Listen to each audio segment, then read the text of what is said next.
Bom dia a todos. Eu queria saudar o senador Donizete, saudar os demais componentes da mesa, saudar os senadores, em especial o senador Aloysio Nunes, do nosso estado de São Paulo. Muito nos orgulhamos da sua atuação. Senador Paulo Baier, em especial, que tivemos mais proximidade recentemente. Muito obrigado a todos os senadores pela presença e pelo apoio, e muito obrigado a todas as senhoras e os senhores que aqui estão para acompanhar esta audiência pública. Eu venho representando a Associação Médica Brasileira, embora minha formação seja de cirurgião torácico e cardiovascular. E a Associação Médica Brasileira, ela congrega todas as especialidades do país. E, naturalmente, ela também congrega a cirurgia cardiovascular e a cardiologia. E ela vê com muita preocupação o que está ocorrendo nesse momento no cenário cardiovascular no nosso meio. Eu, da minha parte, poderia dizer aos senhores que em 37 anos do exercício profissional, esse é o pior momento de atuação profissional que eu tenho em relação ao que está ocorrendo na nossa especialidade.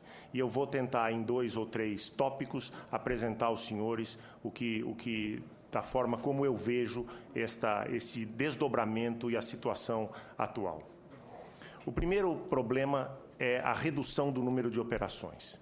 Isso já foi reforçado aqui, e eu queria contrapor os dados do Ministério da Saúde, que disse que esses números estão aumentando. Na verdade, eles podem até aumentar em números absolutos, mas se nós pegamos o número geral e estratificamos, nós vamos observar que em algumas áreas, por exemplo, cirurgia cardíaca, pediátrica, esses números estão diminuindo efetivamente.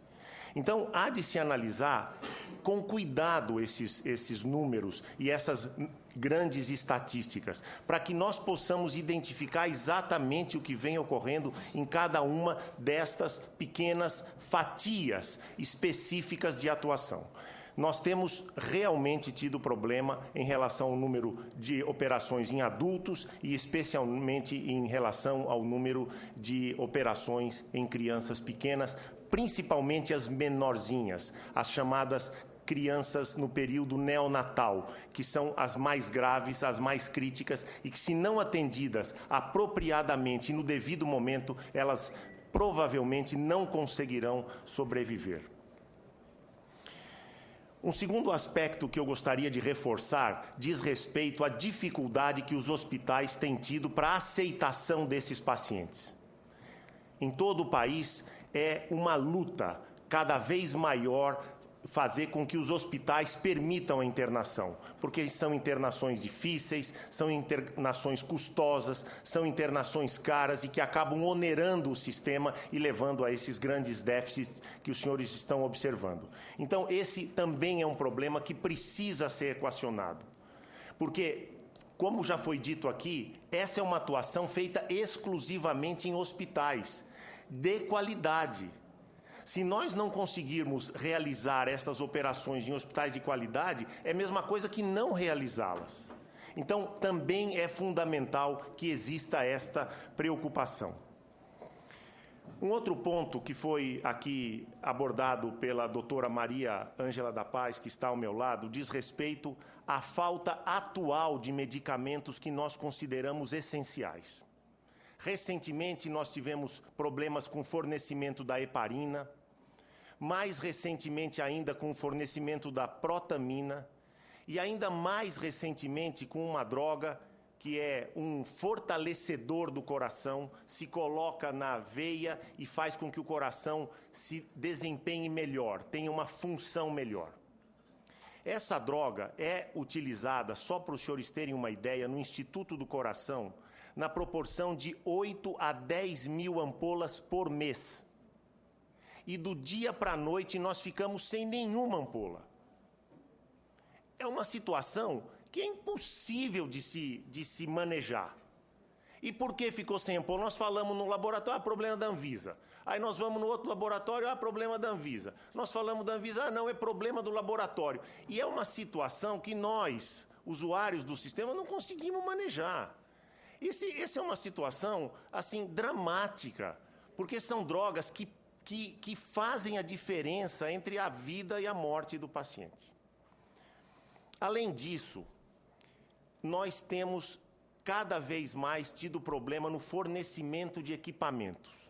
E esses equipamentos são sempre de tecnologia avançada. A cirurgia cardiovascular é uma cirurgia que emprega esse tipo de equipamentos.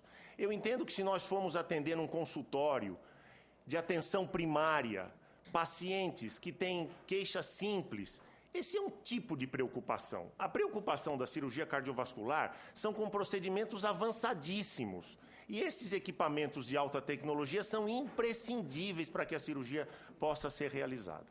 E nós estamos tendo cada vez mais dificuldade no fornecimento desses equipamentos. Agora, com essa alteração do valor do dólar, as empresas nacionais que montam esses equipamentos obtêm esses produtos no exterior. Por exemplo, nós temos um dispositivo chamado oxigenador. Existe um fornecedor da fibra do oxigenador no mundo. Nós temos que comprar dele, o mundo inteiro compra lá. E agora isso encareceu extraordinariamente. E não é custo efetivo para a companhia fazer isso. E nós temos outros exemplos. Então, nós precisamos olhar com atenção a esses pontos todos que eu estou enumerando. Quando o Ministério nos diz assim, o transplante ficou extraordinariamente avançado, e é verdade. Nós no INCOR hoje, nós somos o 7º serviço do mundo em realização de transplantes. Ou seja, nós somos notórios, o país pode ser notório. Mas por que isto aconteceu? Isto aconteceu porque houve uma atenção especial a este assunto. Em algum momento, a partir da iniciativa do Dr. Vanderlei e através de iniciativas sucessivas que foram acontecendo em vários governos, se considerou esse assunto importante. E esse assunto passou a ser tratado e manejado de uma forma importante. Eu reforço isso em relação à cirurgia cardiovascular. Nós estamos falando aqui de crianças e adultos e idosos, etc. Eu vou fazer uma analogia. Crianças e adultos são seres humanos. Mas se nós deixarmos a criança à própria sorte ou ter com a criança pequena o mesmo cuidado que nós temos nos adultos, não vai dar certo. A criança tem que ser amamentada, tem que ser trocada, tem que ser educada. É uma atenção diferenciada. Não dá para tratar a criança pequena igual a um adulto. E eu reconheço que em cirurgia cardiovascular não dá para tratar esse assunto dentro do assunto alta complexidade. Não dá. Isto só fez piorar nos últimos anos. Existem programas, existem iniciativas, mas nós temos que ter um atendimento e um tratamento diferenciado para esta situação. Se nós não fizermos isso, eu tenho certeza que não vai avançar. E, ao contrário, nós vamos entrar num ciclo cada vez mais pernicioso, um ciclo cada vez mais prejudicial, e não um ciclo virtuoso. Nós precisamos atender esta área que leva tanta fatalidade, tantos óbitos de uma forma diferenciada. É o tratamento da criança e do adulto. Nós não podemos fazer isso. E para encerrar, senhoras e senhores, eu gostaria de fazer uma observação que a mim é cada vez mais chocante. Hoje nós estamos operando crianças por determinação judicial. Nós recebemos intimação do juiz para operar aquela criança dentro de 24 horas. Tal é o desespero das famílias que vão ao poder judiciário para conseguir viabilizar esse tipo de situação. Então, eu considero que nós precisamos de ajuda.